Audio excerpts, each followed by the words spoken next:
Jorge, this may be too much glam for a Rusical. I'm just saying. Hey dolls, it's me, Wilma Fingerdoo, with the Fingerdoo review of RuPaul's Drag Race Season 15, Episode 12. And before I get to it, well, I need to thank the real stars of this show, my Tipperdoos, Sue Morris, Ina, Joanne Robertson, and Dixie Ray, who all used the YouTube thanks button, which is located just at the bottom of this screen, while David Cesar used my OG PayPal link located in the description box below. Thank you, dolls. Seriously.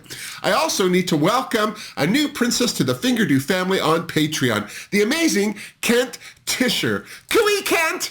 Kent has a fabulous YouTube channel called Kent's Piano, where he plays improvisations and variations on songs you know, and also original pieces, all at the grand piano in his living room. I've got a link to Kent's channel up here, as well as in my description box, so please check him out. I also need to thank Sean, who sent me this little gem. Can you?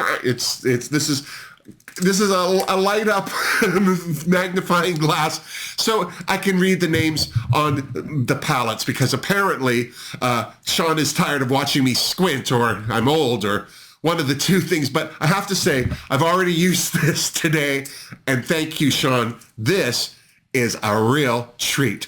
Now, Jorge, drink me. Oh, look at this. Is this a skinny diva? A sophisticated lady, that's right. Vodka and Coke Zero, my fave. I'm going to have another sip. Yummo. Okay, let's get to it. We kick this week off with the war-weary queens bidding Marsha farewell, or as Lux kept calling her, Marshall. And as sad as the queens were to see her sachet, they also praised Anitra for one of the best lip syncs of Drag Race history. Seriously, if that doesn't make them worry about how they'd fare in a lip sync against Anitra, they're idiots. Seriously. Needless to say, Estides was thrilled not only that she didn't have to lip sync for a change, but that it was Marsha's time and that she should have gone home a long time ago. Strong talk for a queen who's been in the bottom 3 times, and just saying. Mistress congratulated Lux and Lucy for their shared win. Reluctantly, if you ask me. Probably because now they both have 2 Maxi Challenge wins. Of course, that's 4 wins for Lucy if you're keeping score like she is. By the look on her face, Estides was not happy. She felt that she and Mistress were the clear winners of the stand-up challenge, which just tells me that her sense of humor is the same as her sense of fashion. Non-existent.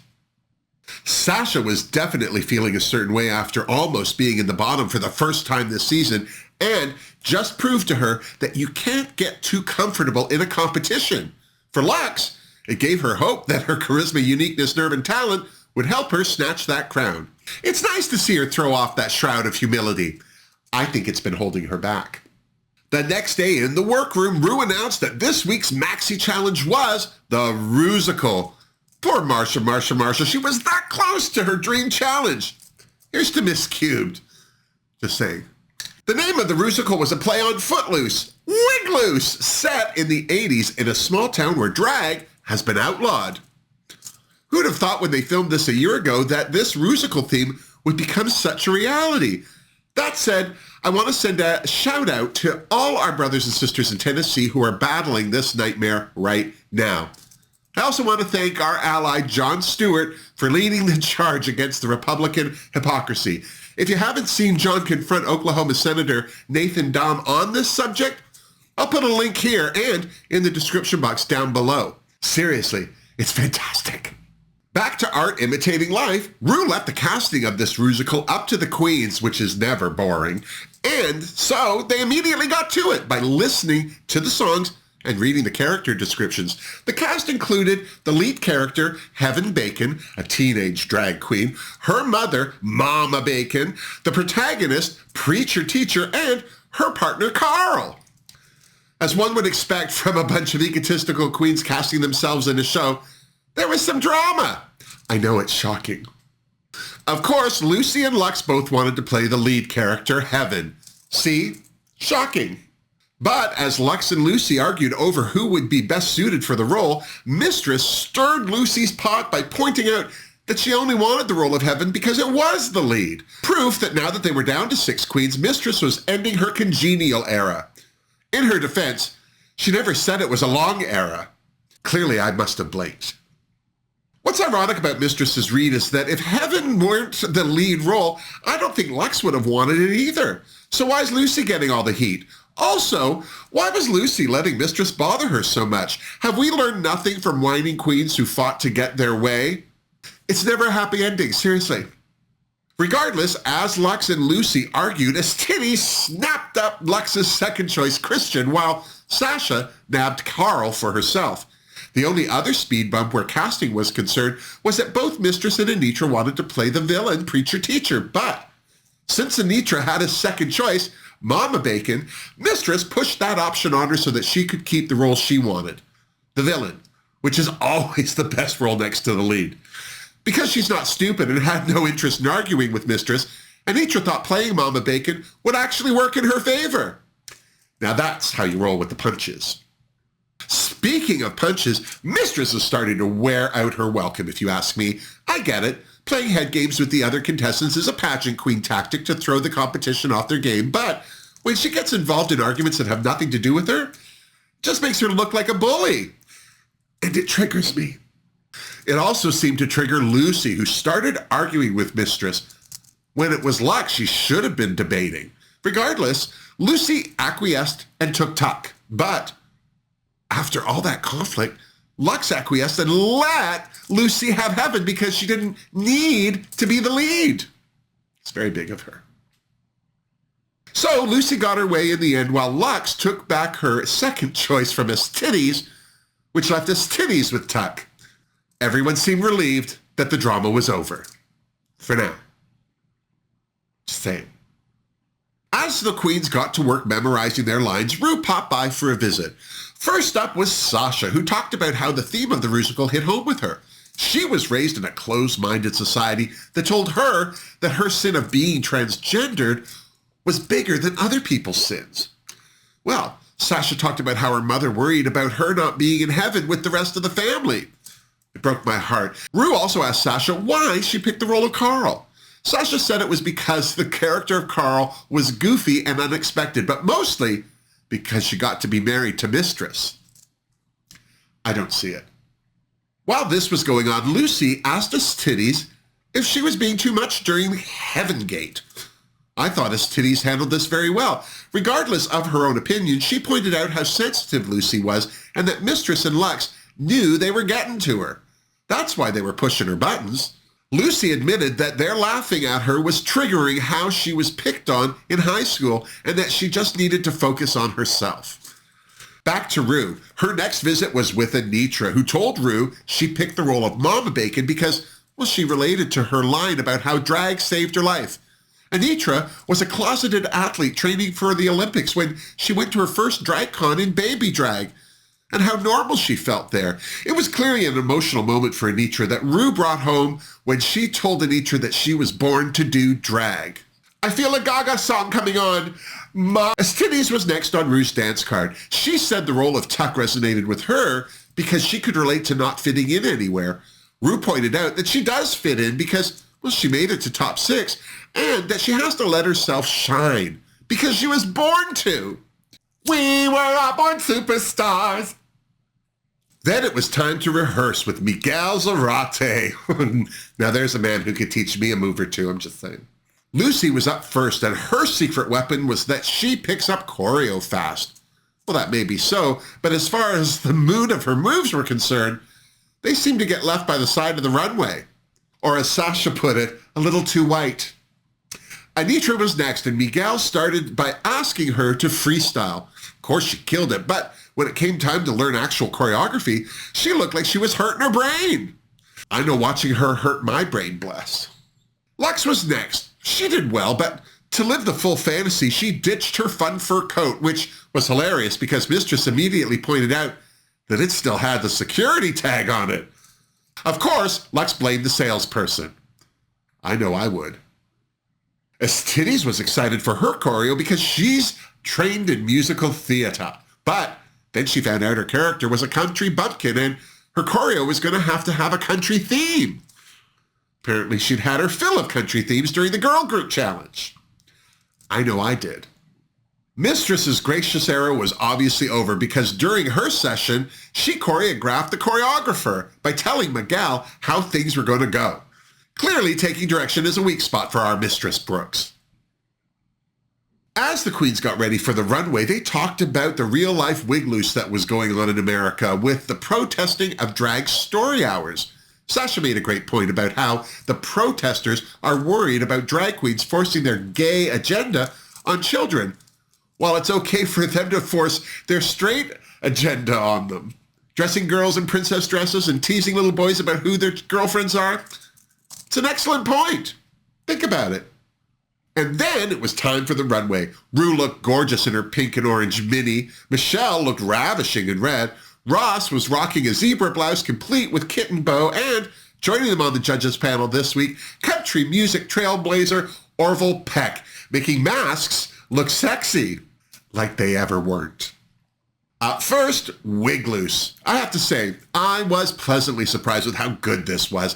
It's been a while since I found myself tapping a toe to one of these Rusicals, I'll tell you what. Not only was it well written, but everyone did a good job. Mistress as the villain was delicious. Lux and his titties were a hoot and a holler.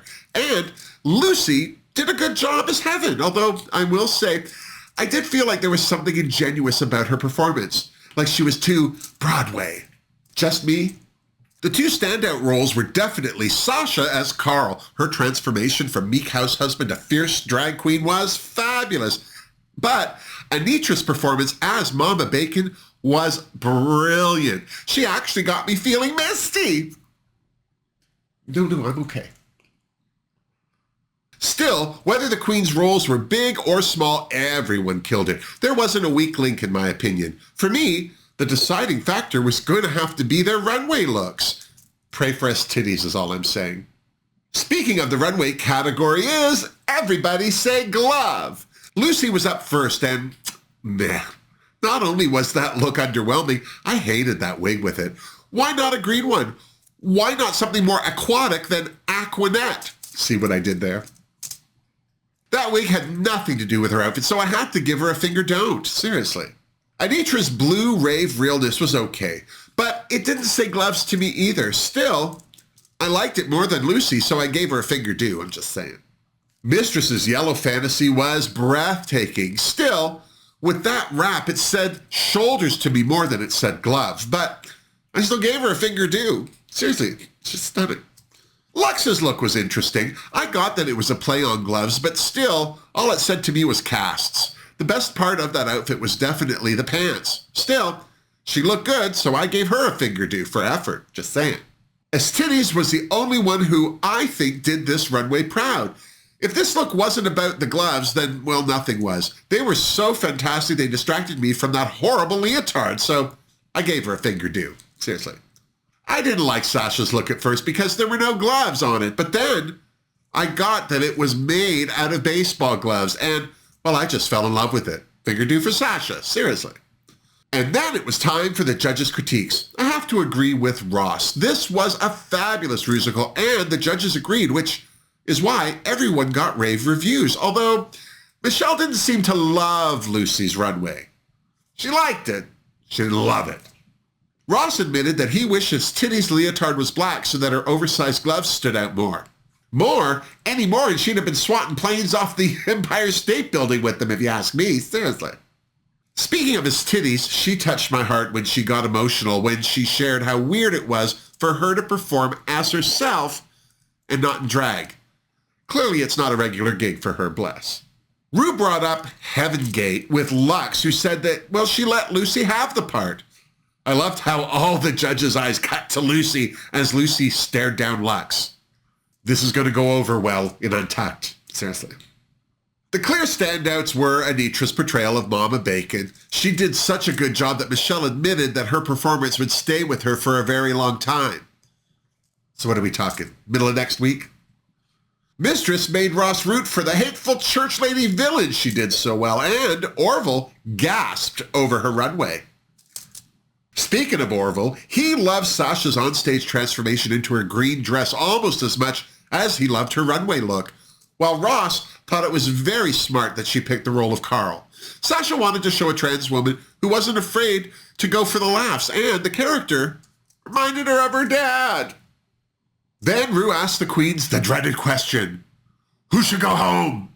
Well, Lucy let the queen's track records make the decision for her, which is why she said titties, which was a cold, wet slap for titties, especially after she spent all that time in the workroom lifting Lucy up after that casting beatdown. Seriously. Anitra said titties too, and obviously for the same reason. She just didn't stab her in the back while she did it. I love that Mistress said Sasha because, well, she was tired of being at the Sasha Colby meet and greet and wanted her biggest competition to go home. Now that's how you keep it real. Lux took a long and winding road before she said who her pick was. She complimented each and every queen for their strengths, which is why, when she reached Lucy, there was a butt hanging in the air. And it was a big butt. As good a queen as Lux said she was, she still felt that Lucy's drag was generic. Well, she's not wrong. Check out that wig. Titties said Lucy too, but for totally different reasons. What can I say? Payback is a bitch. She named us Titties. Sasha took a page out of Mistress's book while still dissing Mistress. She said Lucy or Lux should go home because they both had 2 wins and were closing in on her. Clearly, she's not worried about Mistress. Back in the Untucked Lounge, feelings were mixed, to say the least. Lucy was steamed that she was called out twice and that Lux said her drag wasn't unique. To prove it was, Lucy then said unique a dozen times to prove that she was unique. There also seemed to be some selective memory as to how Lucy got the role of Heaven. On the main stage, Lux wanted it to be known that she had the role first and then gave it to Lucy, but Lucy argued that she let Lux have it first and, well then, Lux gave it to Lucy. Who cares? Titties was also clearly steamed about Lucy saying her name when asked who should go home. She pointed out to Lucy that Sasha and Mistress both named queens that were competition, not queens who were doing badly, and then demanded Lucy name the queens she was actually interested in seeing gone. She didn't. Mistress actually brought up a good point. The judges hadn't asked who the queens thought should go home due to track record because, well, they already knew the track record. They were the ones that had handed them out. Seriously. As the queens were trying to process their feels, Anitra got 2 video messages. The first one was from her BFF, the cute and single, wink, wink, Nick, who told her how proud he was and that he missed her. And the second video was from her dad, who said he loved her and wanted to see her bring home that crown. Well, Anitra was clearly touched, not only to see her bestie Nick, but to hear her dad tell her he loved her. Anitra's relationship with her dad is still new because they really didn't start their relationship until Anitra needed a place to live. Bless. And then all the drama went out the window when the cuter-than-cute mask or no Orville Peck entered the room. Well, the queens perked right up, I'll tell you what.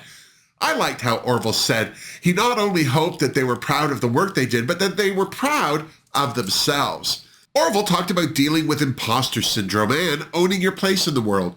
He also talked about what being gay in country music was like.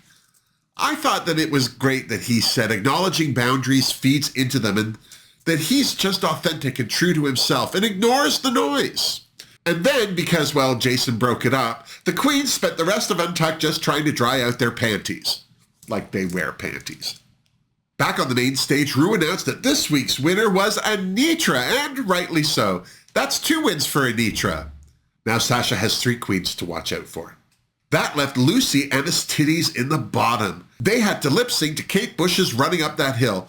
Not a typical song for a drag queen to lip sync to, but as a song, I love it. I think this is a perfect song for a comedy interpretation, but both queens took the emotional route and emoted for all they were worth. I thought it was telling that the safe queens were all rooting for his Titties throughout the lip sync. And I also have to admit, I thought his Titties had it when she took off those big gloves and revealed her hands. But once again, Ru had other plans.